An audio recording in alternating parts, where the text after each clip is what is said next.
ठीक है, तो ये हमारे डेट टाइम फंक्शन है। और जैसा मैं कह रहा था कि लास्ट टू लास्ट क्लास में हम लोग देख रहे थे, डेट जो होता है जनरली नंबर के फॉर्मेट में स्टोर होता है, टाइम जो होता है वो फ्रैक्शंस के फॉर्मेट में स्टोर होता है एक्सेल में, है ना। बट अगर तुम्हारे पास स्पेसिफिकली डेट टाइम के कॉलम्स हैं, ठीक है, और उन पे हमें फंक्शंस लिखने हैं, कैलकुलेशंस करने हैं, ठीक है, तो हम क्या यूज कर सकते हैं, कैसे कर सकते हैं एग्जैक्टली अगर बात करें तो वहां पे हमें फंक्शंस की जरूरत पड़ती है। एक हमने सम फंक्शन देखा था स्टार्टिंग में बेसिक्स की जब बात कर रहे थे, तो फंक्शंस क्या होता है, functions are predefined calculations जिसमें आप पैरामीटर्स डालते हो और रिजल्ट आते हैं, ठीक है। तो ठीक है, सो बेसिकली अगर आप देखो कहीं पे भी ना, राइट, अगर तुम्हें करंट डेट चाहिए, there is a function call today. कोई भी फंक्शन हम इक्वल टू के साथ लिखते हैं, इक्वल टू और उस फंक्शन का नाम डालोगे, यहाँ पे ब्रैकेट्स में हमने कुछ भी नहीं डाला है बिकॉज कोई अंदर पैरामीटर नहीं चाहिए। That gives you plain and simple your current date. आज की डेट क्या है, 18 फरवरी 18/2/2023। अच्छा, एक्सेल के लिए करंट डेट का मतलब है जो सिस्टम डेट है ना। सिस्टम में अगर 18 फरवरी आ रहा है तो 18 फरवरी होगा। और सिस्टम डेट अभी तो देखो ये जैसे इंटरनेट से कनेक्टेड है तो वो डायरेक्टली उठा लेता है, सिंक में रहता है। लेकिन अगर इंटरनेट से कनेक्टेड नहीं है और तुम्हारा डेट और टाइम पीछे चल रहा है, ठीक है, मान लो सेटिंग तुमने नहीं करी है और डेट और टाइम पीछे चल रहा है, तो एक्सेल के लिए वही डेट करंट डेट होगा, ठीक है, यहां से पिक करता है। सिमिलरली ये होगी जैसे करंट डेट की बात है, और ये डायनेमिकली चेंज होता रहे। मतलब नॉर्मली तुम चाहो तो डेट लिख सकते हो, है ना, बट टुडे के साथ फायदा ये है कि अगर अभी जैसे मान लो मैंने ये फाइल सेव कर दी, फाइल सेव करने के बाद इसको मैं कल अगर खोलूंगा तो कल जो है ये कल की डेट दिखाएगा, ठीक है। जैसे जैसे दिन बढ़ता जाएगा यहाँ पे टुडे का जो भी फीचर है वो करंट डेट ही दिखाएगा हमेशा। So calculation point of view से काफी फायदा हो जाता है इससे, राइट। फॉर एग्जांपल जैसे अगर तुम्हें ये कैलकुलेट करना है कि जैसे किसी बंदे का नो ज्वाइनिंग डेट दिया हुआ है तुमको, ठीक है, डीओजे दिया हुआ है, ठीक है,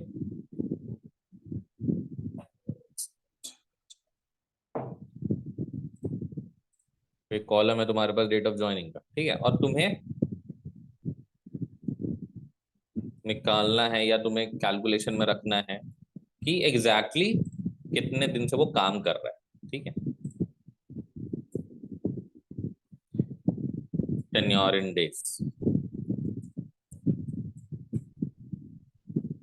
सो बेस्ट जो ऑप्शन होता है कि आप टुडे से उसको माइनस कर दो, ठीक है। ये 17 फरवरी आ रहा है बट इसको हमें कन्वर्ट करना पड़ेगा, कंट्रोल 1 करेंगे तो नंबर फॉर्मेट्स, ठीक है। तो ये एग्जैक्टली तुम जैसे कि डेट ऑफ ज्वाइनिंग थी 1 जनवरी 2000, 4 जनवरी 5 जनवरी, जनवरी की ज्वाइनिंग डेट से, और ये हो गया उसका exact tenure in number of days. और ये इजीली प्लस माइनस हम इसलिए कर पा रहे हैं, रीजन बीइंग कि डेट जो है वो नंबर के फॉर्मेट में स्टोर होता है। तो यहां पे क्या हुआ, डायरेक्टली माइनस कर दिया एंड स्ट्रेट फॉरवर्ड तुम्हारे पास नंबर ऑफ डेज आ गए, है ना।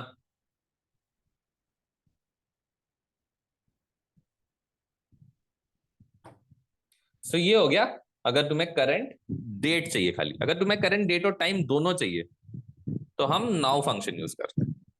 नाउ फंक्शन में तुम्हारा टाइम पार्ट भी आता है, डेट पार्ट भी आता है, ठीक है। वैसे अगर इसको नंबर फॉर्मेट में देखेंगे तो हमारे पास एक न्यूमरिक पार्ट आएगा, ये हो गया तुम्हारा डे, और जो डेसिमल पार्ट है वो हो गया टाइम, ठीक है। अब ये जैसा मैंने बोला कि डायनेमिकली चेंज होते रहेंगे, ठीक है। अब अगर मान लो मेरे को वो नहीं चाहिए, आई डोंट वांट कि डायनेमिकली चेंज होता रहे, तो हम क्या करेंगे, वी हैव अ शॉर्टकट।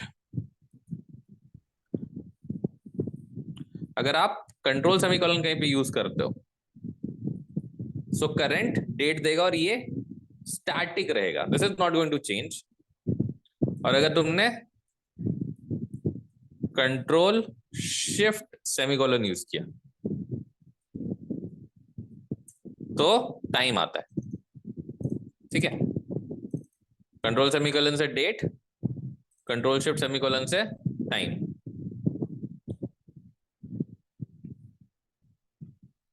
और ये स्टैटिक रहेगा, this is not going to change.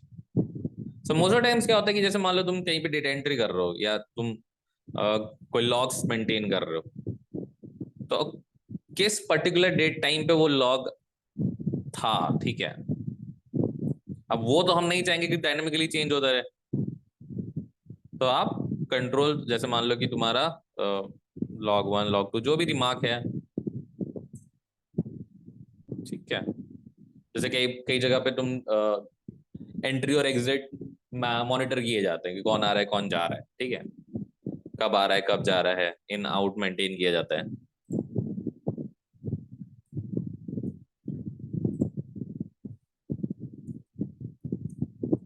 सो वहां पे अब मतलब जनरली हम तो रजिस्टर पे मेंटेन करते हैं, अगर तुम्हें स्प्रेडशीट्स पे मेंटेन करना है, ठीक है, कि कब कौन आया कब कौन गया, सो उस पर्टिकुलर इंस्टेंट पे ज्यादा कुछ नहीं करना है तुमको। करंट डेट के लिए क्या चाहिए, कंट्रोल सेमीकोलन और कंट्रोल शिफ्ट सेमीकोलन, ठीक है। इतना कर दोगे ये समझ में आ जाएगा कि बंदा इस टाइम पे इन हुआ था। फिर कोई और आउट हो रहा है तो ऑब्वियसली बात है, ये अभी सिर्फ ये क्या बोलते हैं, आवर और सेकेंड्स दिखा रहा है, सॉरी आवर और मिनट दिखा रहा है। अगर मैं इसको आवर मिनट सेकेंड उसमें चेंज करूं, ठीक है, तो तुम्हें सेकेंड्स का भी डिफरेंस दिखेगा,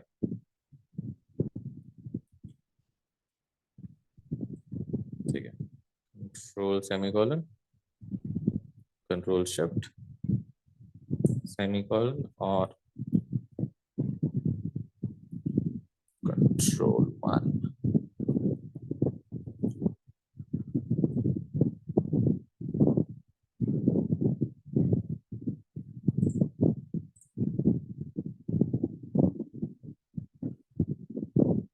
तो देख सकते हो इसमें 1 मिनट का गैप हो गया, है ना।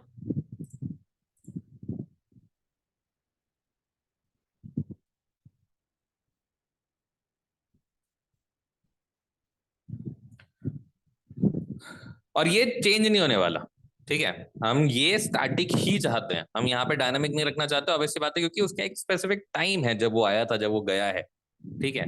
And you need that in that specific manner, तब आप शॉर्टकट यूज कर सकते हो स्टैटिक डालने के लिए, ठीक है। बाकी जैसा मैं कह रहा था कि करंट डेट करंट टाइम हो तो आप डायरेक्टली प्लस माइनस कर सकते हो। इनफैक्ट अगर दो डेट्स के बीच में तुमको निकालना है कि कितने डेज का गैप है, ठीक है, ये तो चलो तुम कर टुडे से निकाल लो, बट ऐसे अगर मान लो किसी का डेट ऑफ ज्वाइनिंग और डेट ऑफ ये भी दिया हुआ है तुमको, जैसे मान लो कोई छोड़ के चला गया,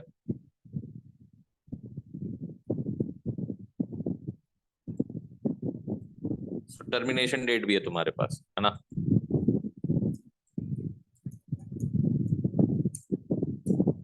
अगर टर्मिनेशन डेट है, खास करके एचआर वेचआर में होता है, डेट ऑफ ज्वाइनिंग मेंटेन किया जाता है, टर्मिनेशन डेट मेंटेन किया जाता है, ठीक है।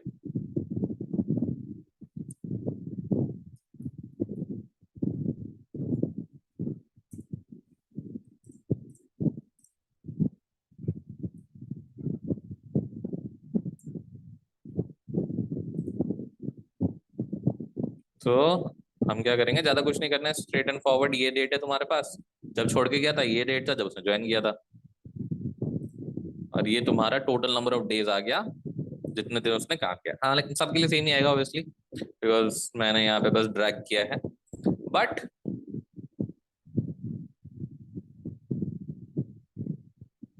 कुछ एक उड़ा देता हूँ, जरूरी नहीं है कि सब छोड़ के ही जाए।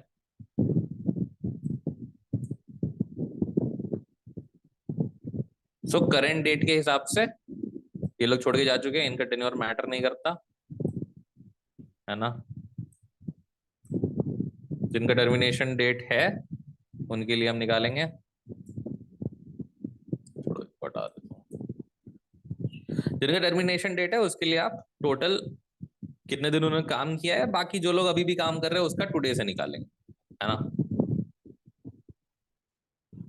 That is one of the activities we generally do. और कई बार ऐसा होगा जैसे कि तुम्हारे पास ऑर्डर्स आ रहे हैं, ठीक है। अभी ऑर्डर्स का डेटा है तुम्हारे पास कि किस टाइम पे किस डेट पे आया है ना।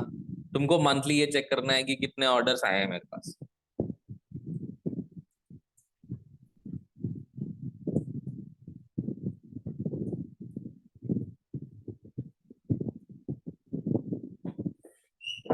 जैसे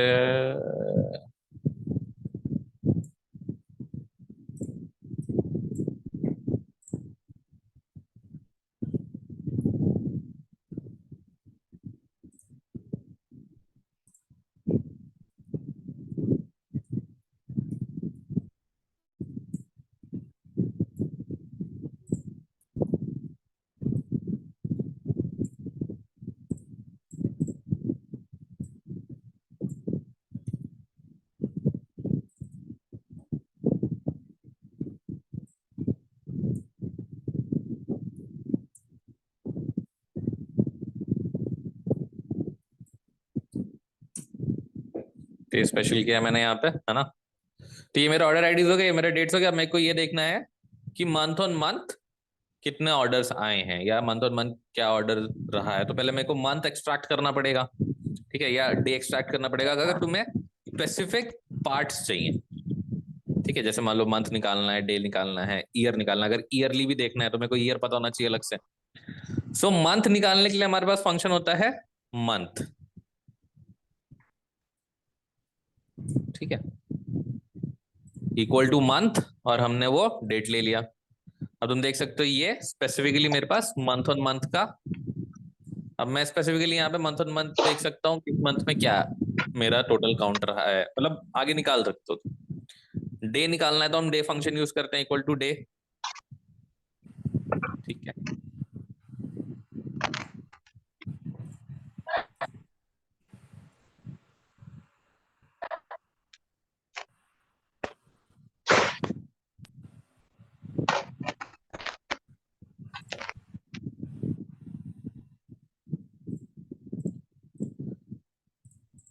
तो ये तुम्हारा डे पार्ट निकल गया।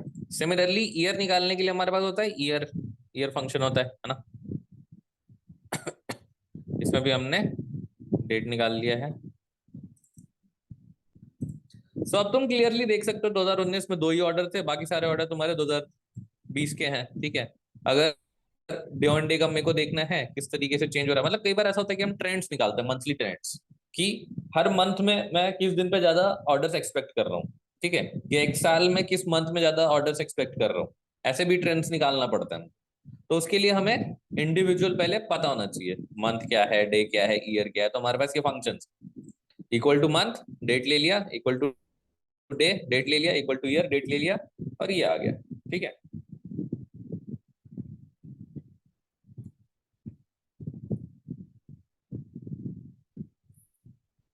ठीक है ये।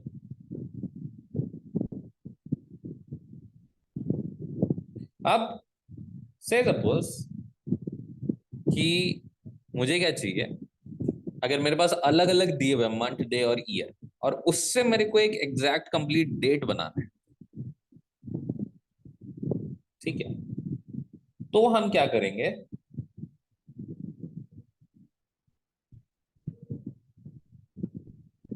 हम यहाँ पे लिखते हैं date function. Specifically date function है हमारे पास, बट इसका सीक्वेंस देख के डालना जरूरी है। जैसे पहले ईयर मांगा है इसने, फिर मंथ मांगा है, फिर डे मांगा है। सो आप उसी हिसाब से डालोगे। पहले ईयर आ गया, फिर मंथ आ गया, और फिर डे आ गया, ठीक।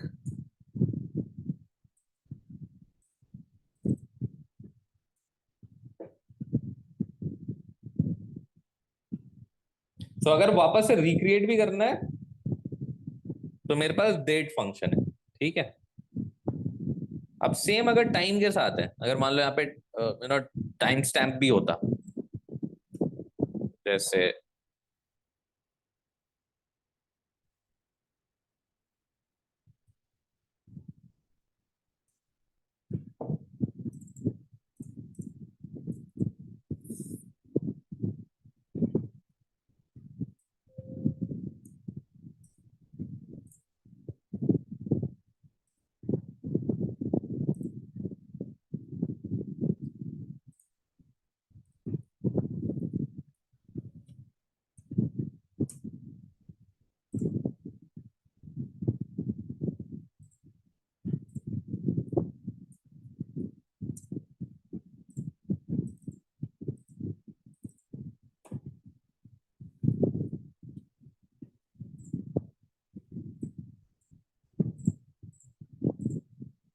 ठीक है भाई, मेरे पास डेट टाइम टाइम स्टैम्प भी आ गया है इसके साथ ही, है ना।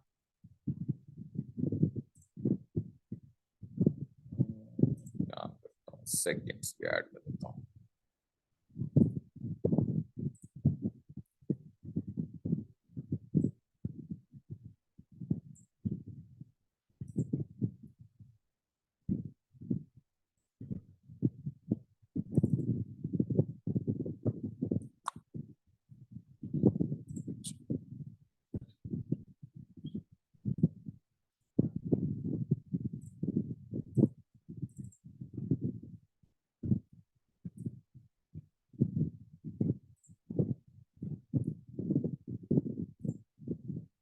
फॉर्मेट चेंज कर दिया हमने, ठीक है। कॉपी और डीएसपी। सो यहाँ पे मेरे पास अभी डेट्स आ गए, है ना। मंथ ईयर डेट हमने अलग अलग, सॉरी मंथ डे ईयर हमने अलग अलग निकाल रखा है। डेट यहाँ पे अलग से निकाल रखा है। अच्छा, फंक्शन लिखने का फायदा क्या है कि अगर कल को यहाँ पे कुछ भी डायनेमिकली चेंज होता है, ठीक है। अगर मान लो जैसे मैं इसको चेंज करके 12 कर दूं, ठीक है। सो ऑटोमेटिकली तुम देखो कि यहाँ पे मंथ खुद से इसने अपडेट कर दिया। So that is something which is pretty much elementary with functions. की फंक्शंस अगर तुमने किसी एक सेल पे लिखा है ना, तो वो कंटिन्यूअसली अपडेट होता रहेगा, तुम्हें बार बार चेंज करने की जरूरत है नहीं। अब चूंकि यहाँ पे टाइम स्टैम्प है, अगर मेरे को अलग से टाइम देखना है कि किस आवर में ये ऑर्डर्स आए थे, किस मिनट में ये ऑर्डर्स आए थे, ठीक है, आवर मिनट सेकेंड्स अगर तुम्हें अलग से निकालने हैं, पार्ट बाय पार्ट अगर मेरे को अलग अलग करना है, तो हमारे पास इसके भी अलग फंक्शंस है। आवर, ठीक है, जैसे आवर ले लिया मैंने, डेट टाइम पूरा उठा लिया, तो ये आवर्स आ गए मेरे, ठीक है, एग्जैक्टली किस आवर। 24 आवर का फॉर्मेट है, इसीलिए 1314 ऐसे करके दिख रहा है तुमको। मिनट के लिए हमारे पास मिनट फंक्शन है, और वो एग्जैक्ट मिनट बता देगा तुमको। And similarly we have the second function.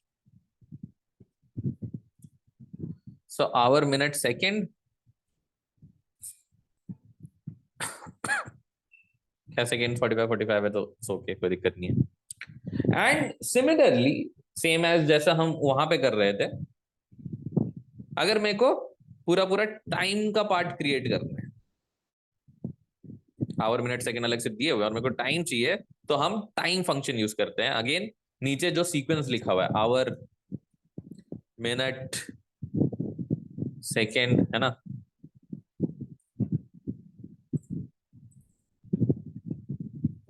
ये ऐसे आ गया।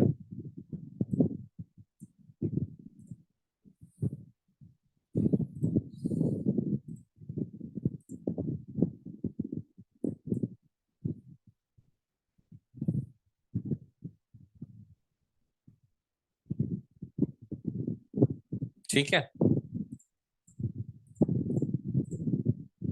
कोई दिक्कत यहाँ तक। सो डेट, डे, मंथ, ईयर, चलो इस पे बात करेंगे हम। अच्छा, उसके पहले वीक देना होता है। तो जैसे हम यहाँ पे बात कर रहे थे, हमने टेन्योर निकाला था, आ गया ये था, टेन्योर निकाला था। अब ये टेन्योर हमने निकाला है डेज में, ठीक है, या फिर termination date, tenure from tenure from termination,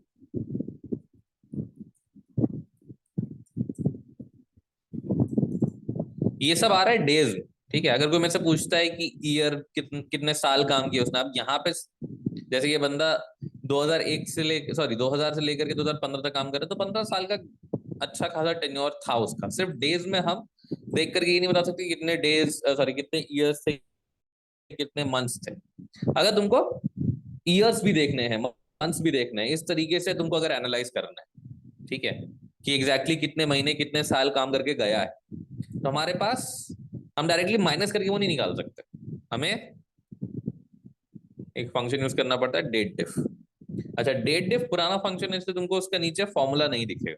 normally कोई भी फंक्शन अगर तुम लिखते हो, तो उसका फॉर्मूला दिख जाता है तुमको नीचे ना, वो पूरा दिखाना लग जाता है कि किसमें कहाँ पे क्या पैरामीटर जाना चाहिए। बट यहाँ पे क्या है, यहाँ पे तुम पहले स्टार्टिंग डेट डालते हो, फिर एंडिंग डेट डालते हो, और यहाँ पे अगर डबल नोटेड कॉमा में तुमने वाई लिखा तो ये तुम्हें ईयर बता देता है। ठीक है, स्टार्टिंग डेट, एंडिंग डेट, और किस यूनिट में चाहिए। सिमिलरली अगर मैं बात करूं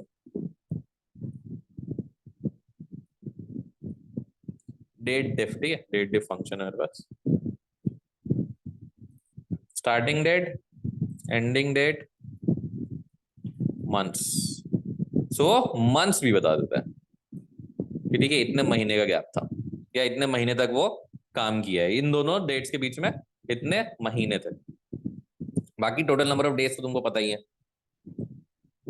ठीक है, तो अगर मंथ्स निकालने हैं या ईयर निकालने हैं किसी दो डेट्स के बीच में, आप डेट डिफ फंक्शन यूज कर सकते हो। ठीक है,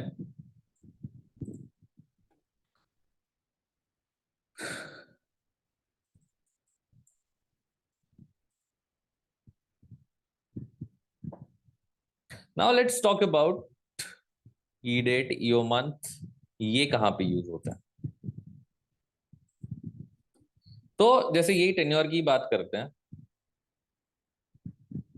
अब गिवन टेन्योर में छुट्टियां भी होंगी। ठीक है, इतने दिन इसने काम तो किया लेकिन हर दिन ऑफिस नहीं आ रहा था। ठीक है, अगर तुम्हें ये निकालना है कि एग्जैक्टली कितने दिन इसने सर्व किया, एग्जैक्टली वर्किंग डेज कितने थे,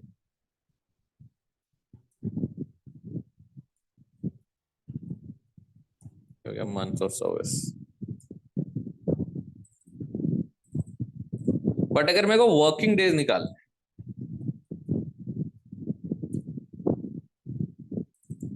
कि कितने वर्किंग डेज दिए इसने, तो हम डायरेक्टली माइनस करके नहीं निकाल सकते, हमें तब नेटवर्क डे फंक्शन यूज करना पड़ता है।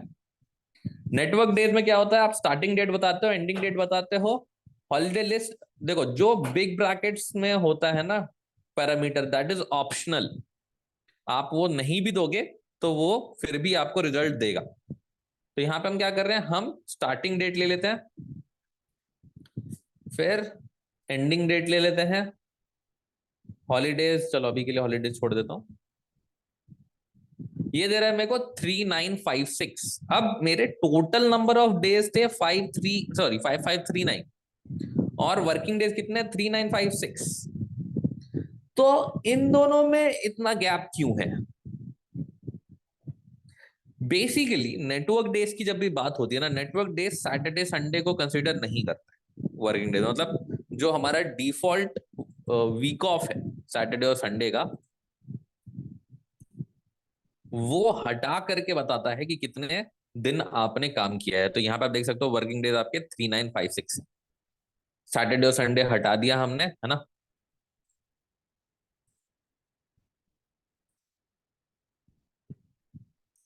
बट अगर किसी का सैटरडे संडे का वीक ऑफ नहीं है, सिर्फ संडे संडे का है ना, तब क्या करेंगे। तब आप नेटवर्क डेज यूज नहीं कर सकते, तब आपको क्या करना है, नेटवर्क डे आईएनटीएल यूज करना है। नेटवर्क डे आईएनटीएल में स्टार्टिंग डेट फिर से नीचे जो भी आ रहा है वैसे ही लिखते चले जाएंगे। ठीक है, एंड डेट, और थर्ड पैरामीटर जो है वो आपका आपको ये ऑप्शन देता है।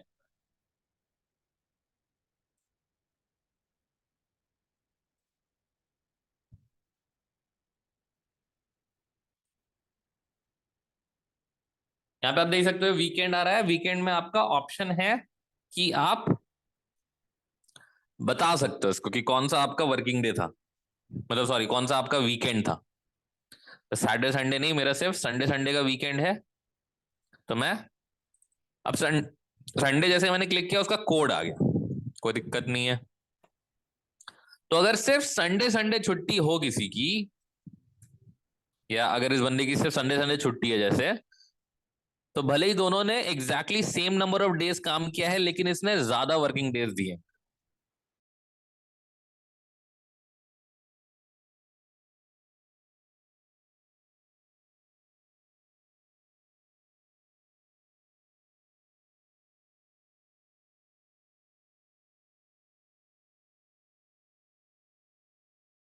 अगर आपको 2 वर्किंग डेज या 2 डेज के बीच में टोटल वर्किंग डेज निकालने हैं, आप नेटवर्क डेज निकालो।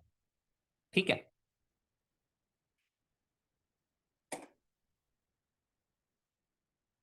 पर अगर कहीं पे, अगर मान लो आपको इस तरीके से डेट्स दिए हुए, अब जैसे ये मेरे ऑर्डर्स हैं, ये इस दिन पे प्लेस हुए हैं, और डेट ऑफ ऑर्डर, अब मुझे पता है कि इनको पहुंचाने के लिए मेरे को कुछ टाइम लगेगा। ठीक है।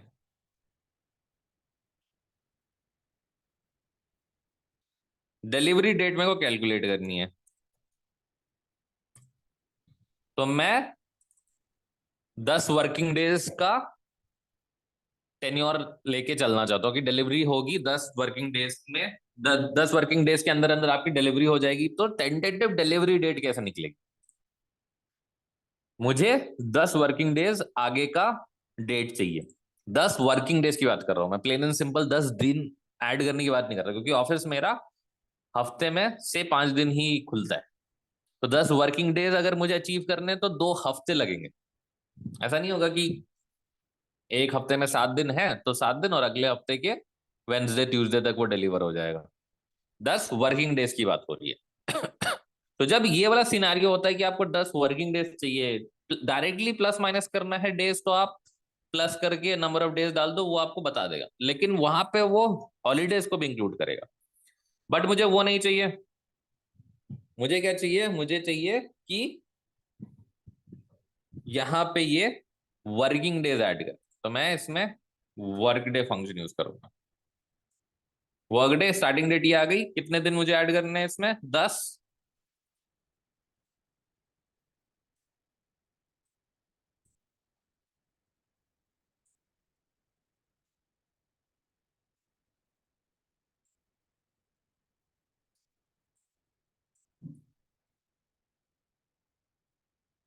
तो जैसे इसको अगर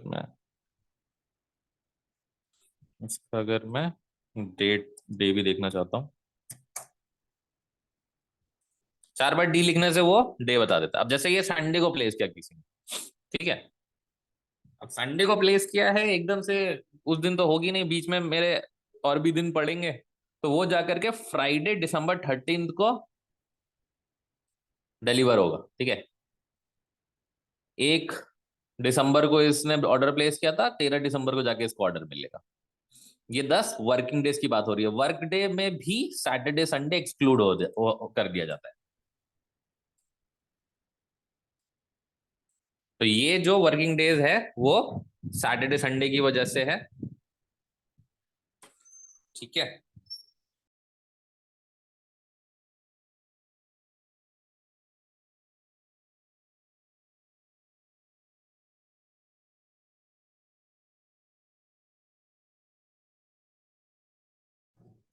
ठीक है। अब बात करते हैं कि जरूरी नहीं है, फिर यहाँ पे ये चीज आ जाती है कि हर ऑफिस सैटरडे संडे को बंद रहेगा, जरूरी नहीं है। कहीं पे सिर्फ संडे संडे की छुट्टी हो, कहीं कहीं पे सिर्फ मंडे मंडे की छुट्टी हो, ऐसे भी होता है। ठीक है। तो उस सिनारियो में हम क्या करेंगे? उस सिनारियो में हम वर्क डे INTL यूज करें। अगर किसी की वीक ऑफ सैटरडे संडे का नहीं है, तो आप वर्क डे INTL के साथ काम करो।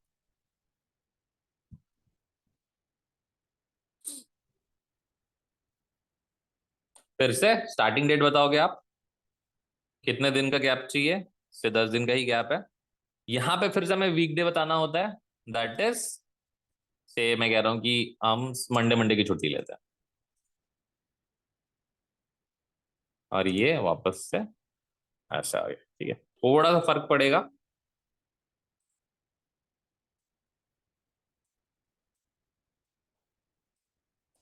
अगर मैंने ये किसी ऐसे ऑफिस या किसी ऐसी साइट से ऑर्डर किया होता जहां पे संडे संडे की छुट्टी होती, तो कहाँ पे डिफरेंस? देखो यहाँ पे डिफरेंस आ गया है ना। जो ऑफिस सैटरडे संडे ऑफ बंद रहता है वो 24 जनवरी को डिलीवर करेगा। यहाँ पे ये 23 जनवरी को डिलीवरी आ जाएगी, यहाँ पे 4 जनवरी को डिलीवरी आ जाएगी। ठीक है। And so on. तो ये गैप इसीलिए है, या टेंटेटिव वर्किंग डे आगे का पीछे का भी निकाल सकते हो तुम, ऐसा जरूरी नहीं है कि हमेशा प्लस में ही चले। आप अगर नंबर ऑफ डेज माइनस में लिखोगे तो वो पीछे का डेट दे देगा कि 10 वर्किंग डेज पीछे क्या डेट थी।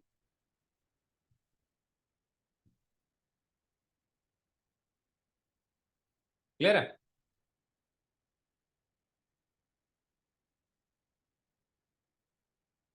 कोई दिक्कत?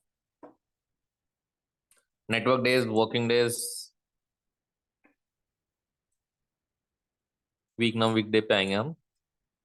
Now today time, hour, minute, second, date, हाँ ये सब तुमने कवर कर लिया है।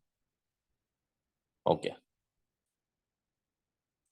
Let's talk about E date and EO month. अब टेंटेटिव डेट्स की अगर बात हो रही है, ठीक है, ये तो चलो हम डिलीवरी डेट वर्किंग डेज के हिसाब से निकाल लिया।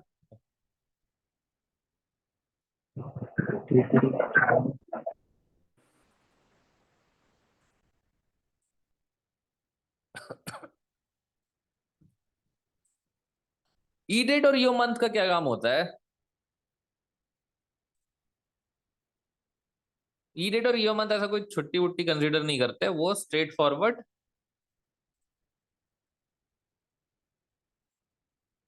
नंबर ऑफ डेज ऐड या सब्ट्रैक्ट करते, sorry number of months add या सब्ट्रैक्ट करते हैं।